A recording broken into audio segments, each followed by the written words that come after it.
আমরা আমরার মাঝে কোনো উন্মাদনা থাকতো না। আমরা খেলা চাইছি সবার মহব্বত, শারীরিক অ্যাক্টিভিটি। আর যারা জার্সি পিন্ধিছ এরা জার্সি পিন্ধিবেন, আমরা নতুন জার্সি বানাই দরকার উন্মূল করার জার্সি, ঠিক আছে ইনশাল্লাহ। তবে আমরা কোনো ধরনের বিজাতীয় সংস্কৃতি, খেলা দেখা, এগুলা নেশাত আক্রান্ত হওয়া কোনো জিনিসের আগ্রহ তৈরি হওয়া বা বিজাতীয় সংস্কৃতির লাগে আমরা শারীরিক ফিটনেসের লাগি, শক্তির লাগি আগামী দিনের ইনশাআল্লাহ আমরা একজন দেশের বালা একজন সেবক হইতাম, ইসলামের একজন খাদিম হইতাম। ও ধরনের আমরা যদি শরীরের শক্তি থাকে, সুস্থ থাকি, এই জন্য খেলবো। নিয়ত কিটা খেলবো কেন? সুস্থতার জন্য।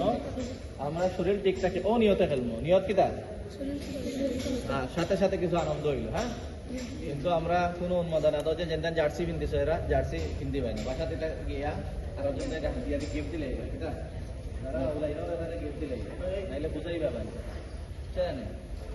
ঠিক আছে ইনশাআল্লাহ।